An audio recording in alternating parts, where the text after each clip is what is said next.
You pull up to the pump, watch the numbers spin faster than the gallons, and feel that quiet anger again. Your engine sounds tired, your wallet sounds empty, and the mechanic just quoted you another $400 for something that worked fine last month, and somewhere in the back of your mind, you already know the dealership isn't telling you the whole story.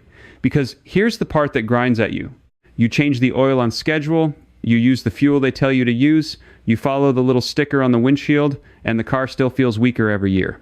The MPG drops, the idle gets rougher, the cold starts get longer, and every visit to the shop ends with a new recommended service you never asked about. You're doing everything right and getting punished for it. Here is the truth nobody at the dealership wants you to hear. Most of the advice you've been following was written to sell you parts and labor, not to make your engine last. That synthetic blend they pushed on you, that fuel system flush they charged you $90 for, that lifetime transmission fluid that absolutely is not lifetime, all of it is designed around their margins, not your engine's lifespan. The old mechanics knew tricks the modern service writer will never mention because those tricks cost almost nothing and they work. And as long as you keep trusting the people who profit from your ignorance, nothing about your car is going to get better. So in the next few minutes, I'm going to walk you through 17 old school methods that the industry quietly buried methods that are technically frowned upon, restricted, or flat out banned from being recommended in modern shops in the US and UK, but that veteran mechanics have used for 50 years to make tired engines run stronger, cleaner, and longer. We'll split this into two halves. First, the combustion and fuel side, where most of your lost power is hiding, and then the lubrication and internal wear side, where most of your engine's life is being stolen. And at the end, I'll give you the one prevention habit that locks all of this in permanently. Part 1, the fuel and combustion side of your engine, because this is where you lose money every single day. This matters first because every mile you drive with a dirty intake, fouled plugs, and a lazy oxygen sensor is a mile you're paying a tax on sometimes 15, sometimes 20% more fuel than you should be burning. Most people, when their car starts feeling sluggish, do one of three things. They throw in a bottle of off-the-shelf injector cleaner, they switch to premium fuel, hoping 93 octane will magically fix it, or they let the shop talk them into a $200 induction service. It feels logical. It feels like you're doing something. But here's what's actually happening under your hood. Carbon builds up on the back of your intake valves in microscopic layers, and on a modern direct injection engine, you can accumulate a 1/4 inch of hardened carbon by 60,000 miles. That carbon disrupts airflow, changes the burn pattern in the cylinder, and forces the ECU to dump more fuel to compensate. Pouring a $15 bottle into your gas tank never touches the back of those valves because on a direct injection motor, the fuel never sprays over them. You're cleaning a room, the cleaner never enters. The reframe is simple. You're not burning too much gas because your engine is old. You're burning too much gas because the air can't get in straight. Now, the methods the old guys used, the first one, and the cheapest, is a slow induction of plain distilled water through a vacuum line at around 2,000 RPM with the engine fully warmed up. 1/4 cup, dripped in over about 3 minutes, not poured. The water flashes to steam in the combustion chamber, and that steam expansion blasts the carbon off the valves and piston crowns. It is mechanically violent in a useful way, and it has been done in diesel shops and aviation shops for 60 years. The reason no modern dealership will tell you to do it is liability. If you do it wrong and hydrolock the engine, they get sued. Done right, at the right RPM, in the right amount, it works. The second method is a top-end soak using a foaming intake cleaner sprayed directly into the throttle body in short bursts, letting it sit for 15 minutes before you start the engine and drive it under load for 20 minutes. The chemistry dissolves the carbon binder, the load burns off the residue.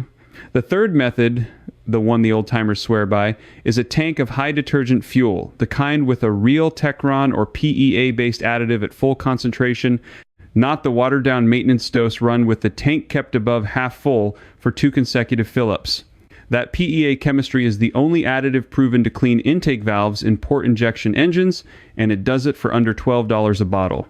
The mini prevention tip that ties part 1 together: every third oil change, run 1 tank of fuel through with a real concentrated PEA cleaner. That's it. You'll keep your injectors atomizing at the correct spray pattern and your O2 sensors reading cleanly for the life of the car. Part 2. Now we move to a completely different problem, mechanically unrelated to combustion, and this is where engines actually die. We're talking about the lubrication side, the oil, the rings, the bearings, the lifters, the timing chain. You can have a perfectly clean intake and still grenade your engine at 120,000 miles because of what's happening in the oil galleries. The universal mistake almost every driver makes here is trusting the oil change interval printed in the owner's manual. 10,000 miles, 15,000 miles, some manufacturers now claim 20.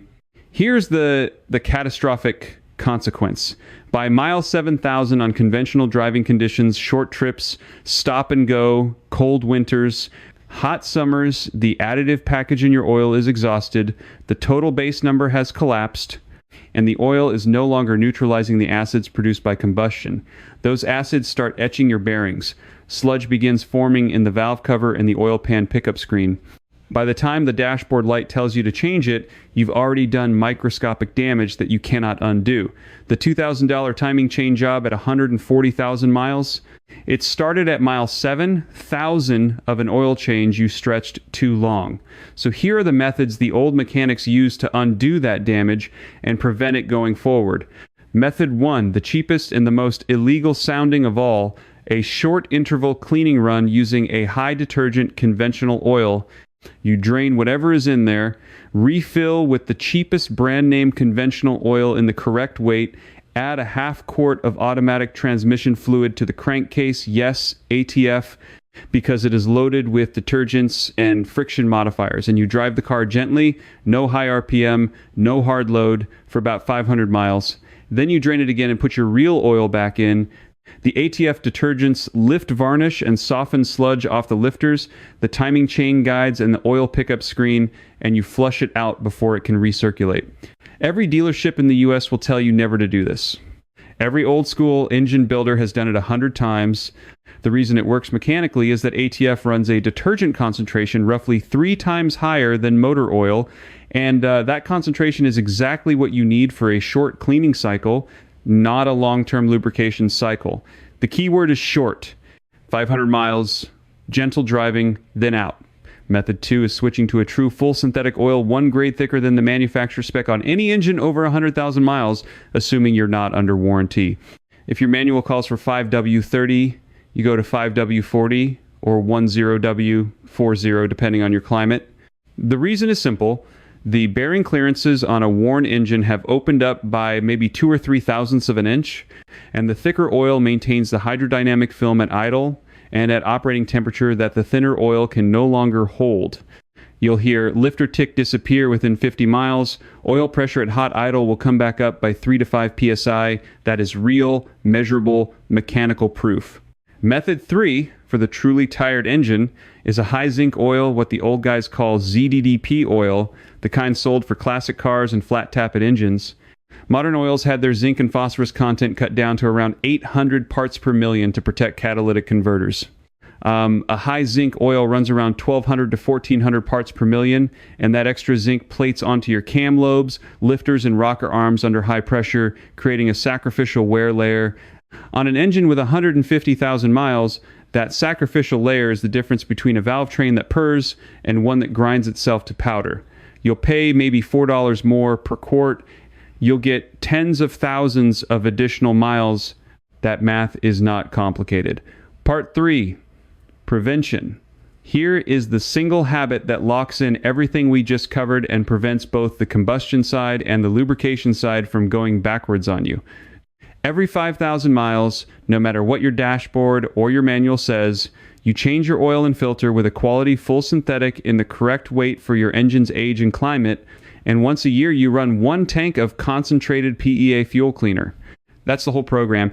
The reason it works mechanically is that 5,000 miles is the point where the additive package still has roughly 40% of its life left, meaning the acids never get a chance to attack the bearings and the sludge never gets a chance to harden. The PEA tank, run annually, keeps the injectors and valves clean enough that the ECU never has to compensate with extra fuel.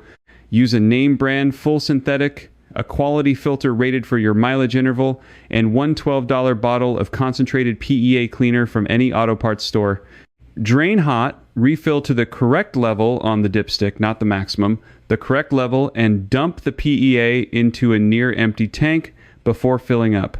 That single routine will save you somewhere between $400 and $800 a year in fuel and avoided repairs, and it will add easily 50 to 100,000 miles to the life of your engine. The old mechanics knew this.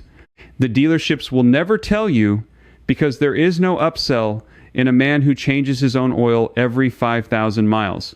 Now, once you start doing all of this, once your intake is clean, your valves are breathing right, your oil is fresh, and your fuel system is running properly, you are going to run into a new problem that almost nobody warns you about.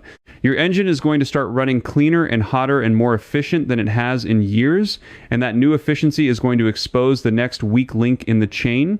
Your cooling system, the old radiator, the tired thermostat, the water pump that's been weeping quietly for 2 summers, the coolant that's gone acidic and is eating your heater core from the inside out.